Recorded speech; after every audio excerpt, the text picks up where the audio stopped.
Hi everyone, myself Shubhamza and you are watching Big Brain. So finally I'm here with another video of operating system. In this video we are going to start the chapter number 2. We have already almost covered the chapter 1.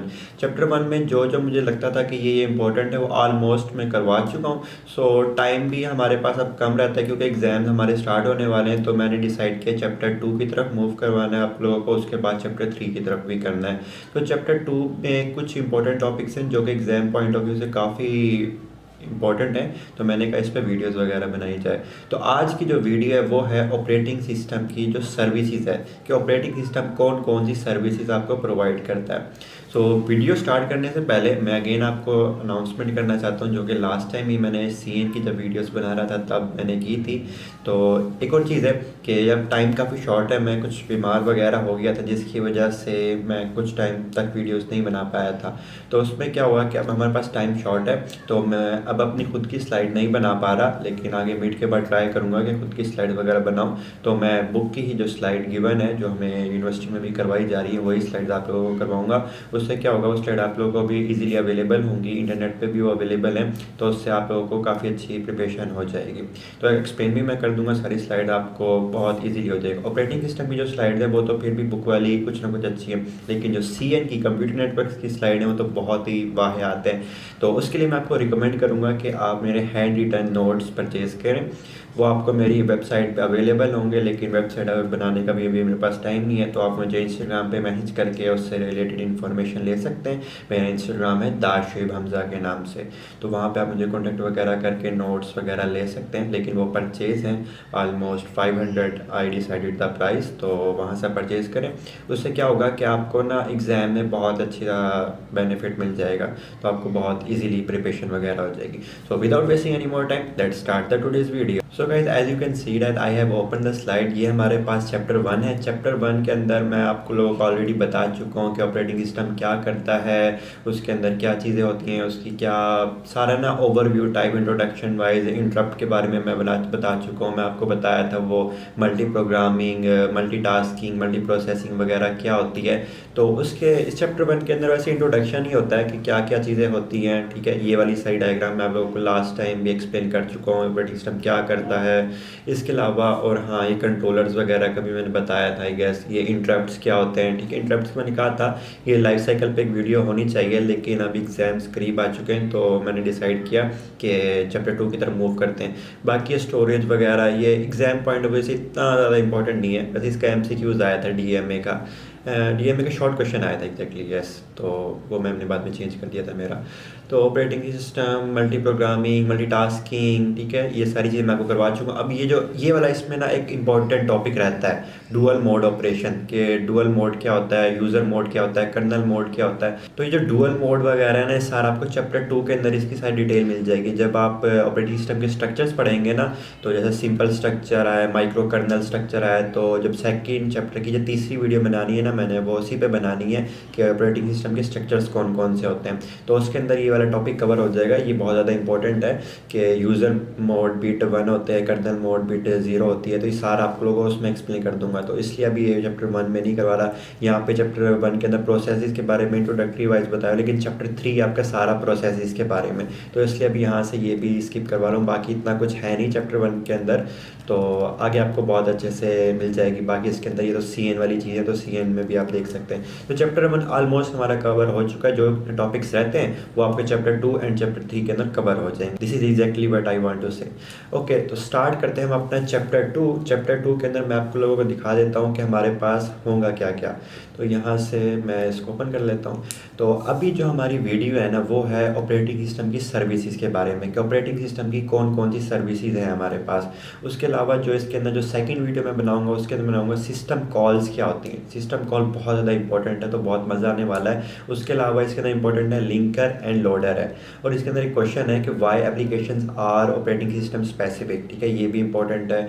और इसके अंदर ये operating system के structures कौन कौन से होते हैं और ये बूट कैसे होता है। तो यानी कि ये मैं आपको बता देता हूँ, ये जिसका लिख रहा हूँ शॉर्ट, ठीक है, ये शॉर्ट के लिहाज से इंपॉर्टेंट, ये भी शॉर्ट के लिहाज से इंपॉर्टेंट है, एंड ये भी कह सकते हैं शॉर्ट के लिहाज से इंपॉर्टेंट है, ये भी शॉर्ट के लिहाज से इंपॉर्टेंट है। तो ये जो 3 वीडियोज़ मैंने इस पूरे चैप्टर की ना मैंने 3 वीडियोज़ बनानी है आप लोगों के लिए।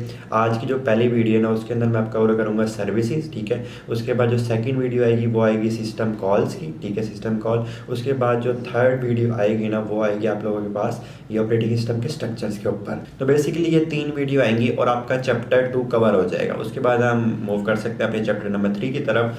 तो हम आगे चलते हैं और ऑब्जेक्टिव वगैरह हैं, ये सारी चीज़ें बेसिकली ये स्टार्ट हो रही है यहाँ से ऑपरेटिंग सिस्टम की सर्विसेज वगैरह। तो इधर जंप करने से पहले मैं आप लोगों को ये वाली डायग्राम दिखाना चाहता हूँ guys, this is the diagram. ये चैप्टर 1 के अंदर भी हमने की थी, अगर मैं आप लोगों को दिखाऊँ, let me again open the chapter number 1 guys. See this is the diagram जो मैंने आप लोग एक्सप्लेन की थी। यूज़र होता है, फिर उसके बाद एप्लीकेशन प्रोग्राम्स होती है, देन हमारे पास ऑपरेटिंग सिस्टम होता है, देन हमारे पास कंप्यूटर हार्डवेयर होता है। यही चीज़ वहाँ पे एक्सप्लेन की हुई है थोड़ा सा एक बड़े व्यू के अंदर। तो इसके अंदर चलते हैं एंड यहाँ से let me open this, okay. तो इसके अंदर देखें यही यूज़र है, ठीक है। उसके बाद हमारे पास ऑपरेटिंग सिस्टम है, ठीक है, और यहाँ पे उसकी कोई ना कोई जिससे एप्लीकेशंस होंगी, ठीक है, यूज़र एप्लीकेशन जिससे वो इंटरेक्ट करेगा वो होंगी, और एट दी एंड अल्टीमेटली हमारे पास हार्डवेयर होगा। तो इस डायग्राम को अगर आप समझ लेते ना, आपकी जो ऑपरेटिंग सिस्टम की जो भी है ना आप लोगों का वो कवर हो जाएगा, तो बहुत मज़ा आएगा आप लोगों को। तो इसके अंदर देखें सबसे पहले हम स्टार्ट करते हैं प्रोग्राम एग्जीक्यूशन के। तो हम यहाँ पे आगे लिखते भी जाते हैं कि हमारे पास कौन कौन सी सर्विसेज हैं ऑपरेटिंग सिस्टम की। तो जैसे हमारे पास है प्रोग्राम, ठीक है, प्रोग्राम एग्जीक्यूशन, ठीक है। जो ऑपरेटिंग सिस्टम होता है ना वो आप लोगों का जो प्रोग्राम होता है ना वो एग्जीक्यूट करता है। वो एग्जीक्यूट कैसे करता है, आपका जो एक्चुअल प्रोग्राम होता है ना वो हार्ड ड्राइव के अंदर स्टोर होता है, उसको हार्ड ड्राइव से मेमोरी के ऊपर लोड करता है और उसको एग्जीक्यूट करता है। इसका यहाँ पे लिखा भी होगा, मैं आप लोगों को दिखा देता हूँ, ठीक है। यहाँ पे देखें program execution, this the system must be able to load a program into memory and to run that program and execute either normally or abnormally, ठीक है। कोई एरर आ सकता है उसके अंदर। तो बेसिकली क्या करता है ऑपरेटिंग सिस्टम, आप लोगों का प्रोग्राम डिस्क से उठा के मेमोरी के अंदर लोड करता है और उसको एग्जीक्यूट करता है। वहाँ पे कोई एरर आ जाता है तो वो भी इंडिकेट करता है ऑपरेटिंग सिस्टम का सारा काम होता है। कूल। इसके बाद जो नेक्स्ट है हमारे पास इनपुट आउटपुट ऑपरेशन, यहाँ पे हम लिखते भी जाते हैं इनपुट आउटपुट ऑपरेशन, ठीक है। इसका मैं बड़ा डिटेल में बता चुका हूँ कि कैसे इंटरप्ट्स वगैरह होते हैं। सॉफ्टवेयर इंटरप्ट होता है, हार्डवेयर इंटरप्ट होता है। जो हार्डवेयर डिवाइसेस से जैसे कीबोर्ड माउस की तरफ से जो सिग्नल पास किया जाता है वो हमारे पास हार्डवेयर इंटरप्ट वगैरह के अंदर आ जाता है। तो ये सारी सर्विसेज भी किसकी है, तो इसकी थ्योरेटिकल भी मैं आपको दिखा देता हूँ। रनिंग प्रोग्राम में रिक्वायर इनपुट आउटपुट विच में इन्वॉल्व अ फाइल और एन इनपुट आउटपुट डिवाइस, जैसे मैंने बताया आपको कीबोर्ड माउस वगैरह इन्वॉल्व हो सकता है। कूल। इसके बाद हमारे पास जो नेक्स्ट है वो है फाइल सिस्टम, ठीक है। फाइल सिस्टम में क्या होता है, फाइल मैनेजमेंट हो सकता है। आप ना जैसे मैं आपको करके दिखा देता हूँ, ये मैं इसको करता हूँ एंड यहाँ से देखें। अब इसको मुझे शो करवाना पड़ेगा पहले।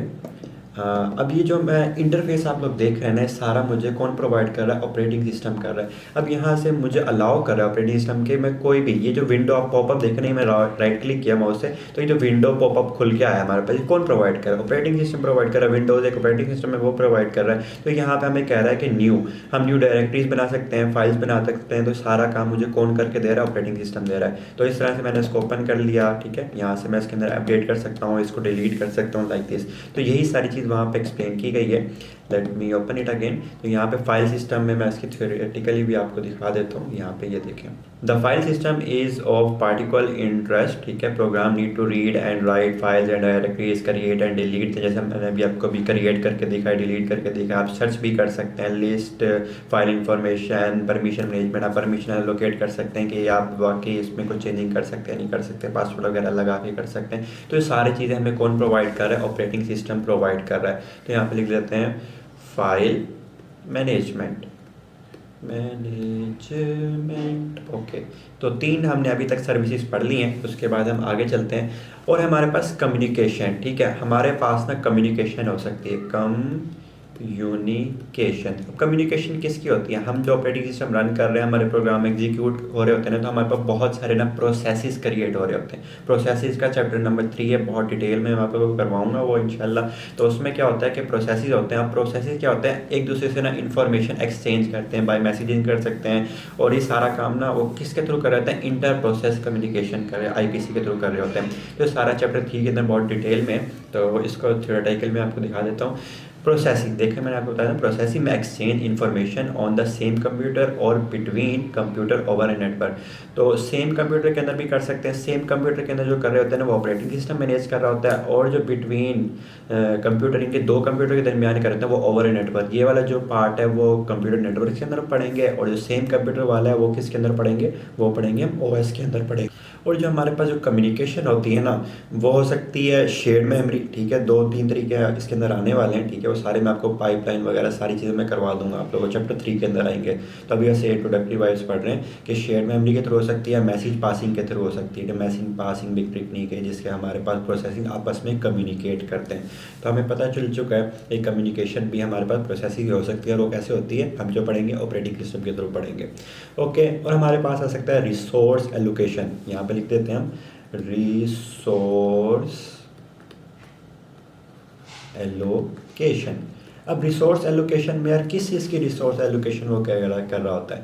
अब आपने देखा होगा आपके ना कंप्यूटर के अंदर सीपीयू होता है, ठीक है। अब एक प्रोसेस को कब सीपीयू चाहिए कब नहीं चाहिए, वो किस तरह से डिसाइड करना है, क्या करना है, ये यूज़र को कोई लेना देना नहीं। ये सारा काम जो है ना हमें ऑपरेटिंग सिस्टम करके देता है। जो ऑपरेटिंग सिस्टम होता है ना वो करके देता है आपको मैक्सिमाइज यूटिलाइजेशन, ठीक है, रिसोर्सेज की मैक्सिमम यूटिलाइजेशन। बेसिकली क्या होता है कि अगर किसी को ना मिसाल के तौर पे 5 रुपये चाहिए, ठीक है, एक पर्सन है उसको 5 रुपये चाहिए, और आपने उसको ना 5 रुपये एलोकेट कर दिए या उसको दे दिए 5 रुपये। तो ना उसको 5 रुपये चाहिए था, आपने उसको 5 रुपये दे दिए। तो अगर आप उसको इंस्टीड ऑफ 5 आप उसको 10 रुपये दे देते हैं, और उसको चाहिए 5 थे लेकिन आपने 10 दे दिए, तो 5 आपकी तरफ से कम हो गए। हो सकता है वो 5 आप किसी और को दे देते।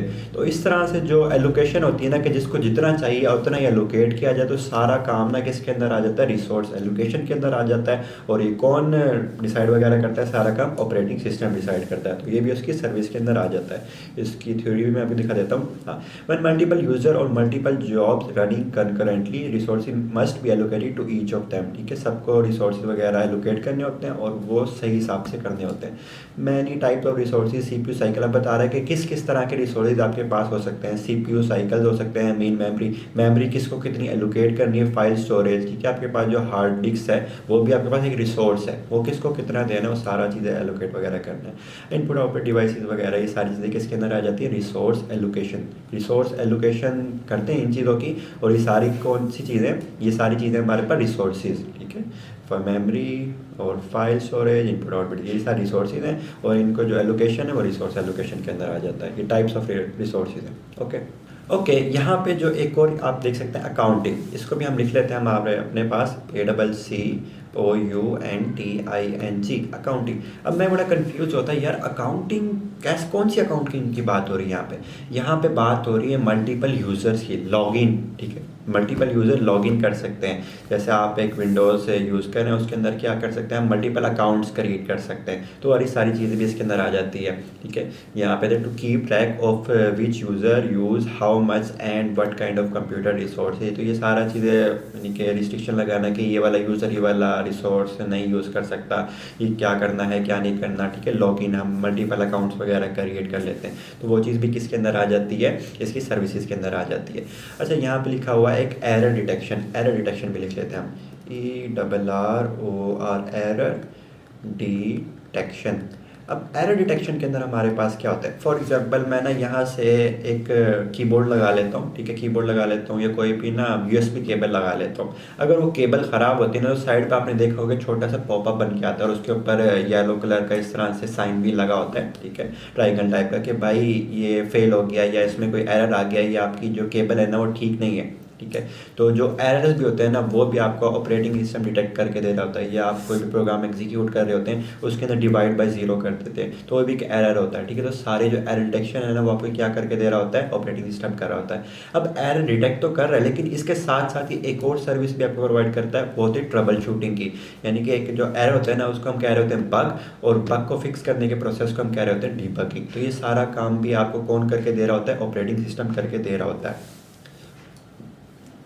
इसकी थ्योरेटिकल भी हम देख लेते हैं। Let me look it. Okay, error detection. OS need to be constantly aware of possible error. और को पता होना चाहिए कि भाई किस किस तरह के एरर्स हमारे पास आ सकते हैं। May occur in the CPU and memory hardware, ये बता रहा है कि कहाँ कहाँ आपके एरर जनरेट हो सकते हैं। For each type of OS should take the appropriate action. Appropriate action लेना चाहिए उसको to ensure correct and consistent computing, ताकि सारी चीज़ें अच्छे से वर्क करती रहें। डीबगिंग, जैसे मैंने आपको बताया, ट्रबल शूटिंग वगैरह वो भी प्रोवाइड करता है, जिससे आपकी चीज़ें काफ़ी अच्छे से मैनेज हो जाती हैं।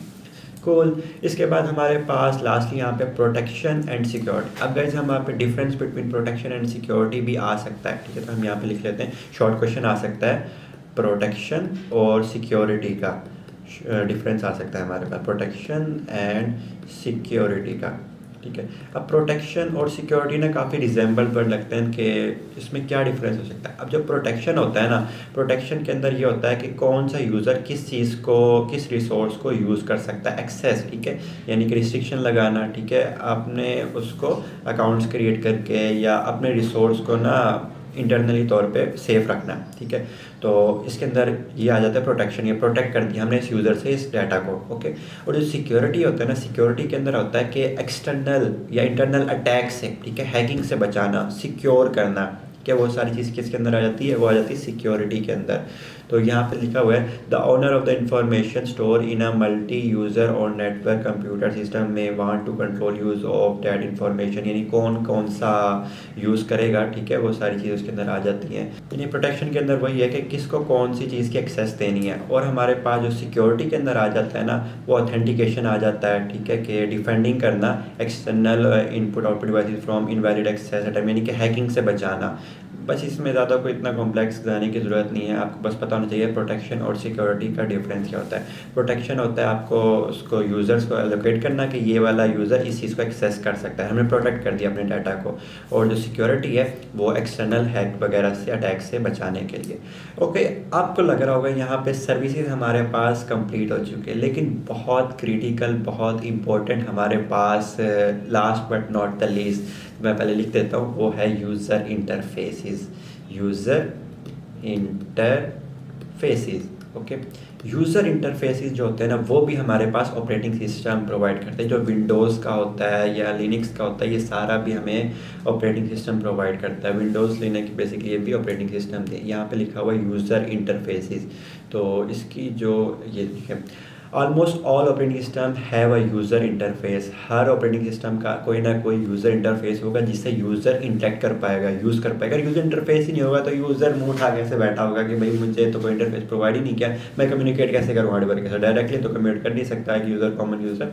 तो उसके अंदर क्या होता है, हमारे पास जो यूज़र इंटरफेसेस होता है ना, वो कमांड लाइन बेस भी हो सकता है, ग्राफिकल यूज़र इंटरफेस भी हो सकते हैं, टच स्क्रीन वाले भी हो सकते हैं, टच करके इस मोबाइल्स के अंदर होते हैं हमारे पास। और बैश वगैरह हो सकते हैं। बैश का पता नहीं, मैंने कभी नहीं पढ़ा इसके बारे में। वैसे बैश वैसे एक स्क्रिप्ट वगैरह यूज़ कर लेंगे, उसका नाम होता है बैश, ओके। तो टच स्क्रीन वगैरह ये सारे ना हमारे पास यूज़र इंटरफेसेस आ सकते हैं। अब ना पहले क्या होता था, सबसे पहले आया था कमांड लाइन इंटरफेस, यानी कि ना कीबोर्ड के थ्रू ही कमांड्स इंटर करते थे और वही हमारे पास जो भी इंटरेक्शन कर रही थी वो प्रोवाइड करता था। उसके बाद आया हमारे पास graphical user interface, desktop, folders के आइकन, इमेजेस, बैकग्राउंड, तो काफ़ी ना कलरफुल ग्राफिकल इंटरफेसेस आए।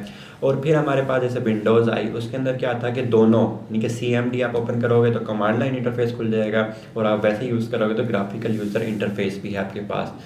तो ये थे सारी चीज़ें, 2-3 स्लाइड्स थी, ये काफ़ी मज़े की थी, ठीक है। तो इसके अंदर हमने पढ़ा सबसे पहले प्रोग्राम एग्जीक्यूशन, ये सारा काम भी कौन प्रोवाइड करता है हमारे पास प्रोवाइड करता है ऑपरेटिंग सिस्टम। और इसके अलावा हमने पढ़ा इनपुट आउटपुट ऑपरेशंस पढ़े, ठीक है, कि सारी जो हैंडलिंग है वो कौन कर रहा होता है, ऑपरेटिंग सिस्टम कर रहा होता है। हमने पढ़ा फाइल मैनेजमेंट, ठीक है, फाइल की जो क्रिएशन है, करंट ऑपरेशन है बेसिकली पूरा, क्रिएट, रीड, अपडेट, डिलीट, सारा जो काम हो रहा होता है ना, ऑपरेटिंग सिस्टम हमें फैसिलिटेट करता है उससे रिलेटेड।